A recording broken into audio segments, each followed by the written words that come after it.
Moi, j'ai déjà été à des manifestations interdites et j'y retournerai autant que de besoin. Autant que de besoin.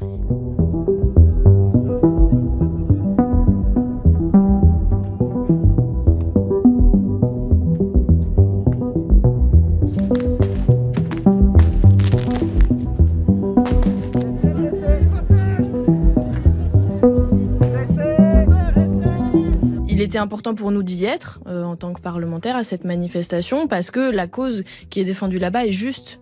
Parce que on se bat pour le droit à l'eau. Évidemment, c'est la place des écologistes. Évidemment, c'est la place de nos élus, c'est la place des responsables de notre parti, d'aller dire que nous avons un sujet et que nous refusons la captation par le privé, de cette ressource qui est une ressource vitale. L'objectif, c'était de faire un cordon humain, une chaîne humaine, en se tenant la main tout autour du trou pour montrer que ce trou est financé par de l'argent public et nous appartient quelque part un peu à tous. J'ai déjà été à des manifestations interdites et j'y retournerai autant que de besoin. Autant que de besoin. Et là, en l'occurrence, c'est une priorité numéro 1 pour nous qui est comment maintient-on un partage de l'eau.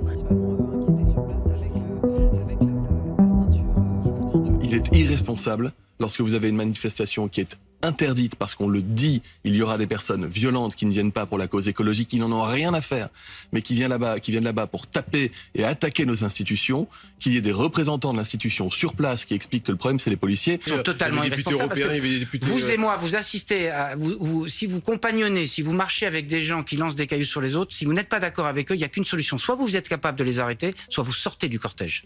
Or, c'est pas ce que j'ai vu. Cela me gêne, oui, que des élus, quels qu'ils soient, bravent la loi, l'enfreignent et se mettent en contradiction avec le mandat qui est le leur et qui en plus, moi ce qui me gêne doublement, c'est qu'ils exhibent de leur qualité d'élus comme si, parce qu'on était élus, on était au-dessus des lois.